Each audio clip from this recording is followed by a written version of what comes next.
Dearest friends, ఈరోజు Bible గ్రంథం గురించి ప్రపంచ ప్రఖ్యాతిగాంచిన మరికొంతమంది గొప్ప వ్యక్తులు ఏం చెప్పారో తెలుసుకుందాం. మరో 3 యునైటెడ్ స్టేట్స్ ప్రెసిడెంట్స్ మరియు 2 సైంటిస్ట్స్ బైబిల్ గ్రంథంను ఏ విధంగా కొనియాడారో తెలుసుకుందాం. నా బెస్ట్ ఇవ్వడానికి ప్రయత్నిస్తున్నాను, కానీ చాలా మంది లైక్ కూడా చేయడం లేదు. దయచేసి లైక్ తప్పనిసరిగా చేయగలరు. John Quincy Adams 6th president. Bible గ్రంథం వెలకట్టలేని మరియు తరిగిపోని జ్ఞానానికి మరియు సన్మార్గానికి గని. Andrew Jackson 7th United States president. Bible గ్రంథంపై సర్ మన గణతంత్ర రాజ్యము ఆధారపడిన రాయి అని ఆయన కొనియాడాడు. Zachary Taylor 12th United States president. ఈ మహాగ్రంథం యొక్క సత్యాలను ప్రేమించిన కారణంగా మా పితరులు వారి స్వదేశమును భూమిని త్యాగం చేసి అడవులలో వనవాసం చేశారు. డియర్ ఫ్రెండ్స్, ఇప్పుడు 2 సైంటిస్టులు సర్ ఫ్రాన్సిస్ బ్యాకన్ దైవలేఖన ప్రతులు దేవుని చిత్తమును తెలియజేస్తాయి.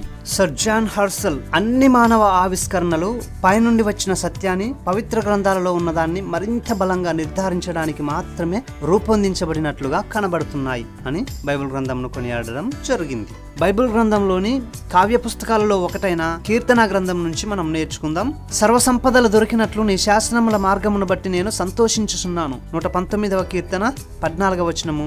విస్తారమైన దోపు సొమ్ము సంపాదించిన వాని వలె నీవిచ్చిన మాటలను బట్టి నేను సంతోషించుచున్నాను. 119వ కీర్తన 162వ వచనము. వేల కొలది వెండి బంగారు నాణెముల కంటే నీవిచ్చిన ధర్మశాస్త్రము నాకు విలువైనది. 119వ కీర్తన 72వ వచనము.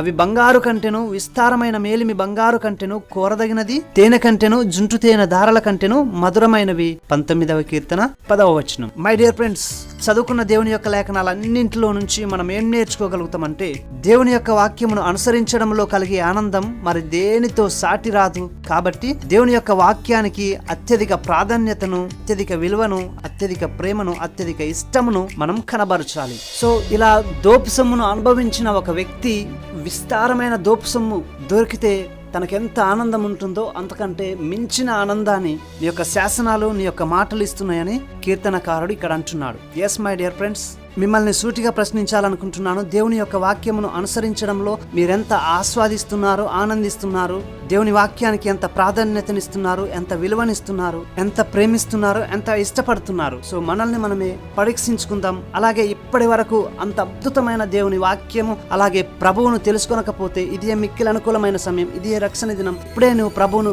అంగీకరించి దేవుని యొక్క వాక్యమును దీవారాత్రములు ధ్యానించడం ప్రారంభించగలవు. ప్రభువుని నీ సొంత రక్షకుడుగా, నీ ప్రభువుగా అంగీకరిస్తే నీకు నిత్య జీవితం అనుగ్రహించబడుతుంది. ఆయన సన్మార్గంలో నడుచుకోవడానికి నీకు నూతన స్వభావం అనుగ్రహించబడుతుంది. పరిశుద్ధాత్మ దేవుడు నీకు అనుగ్రహించబడతాడు. ఆయన నిన్ను సన్మార్గంలో నడిపిస్తాడు. Thank you so much. God bless you all. Forget not to subscribe.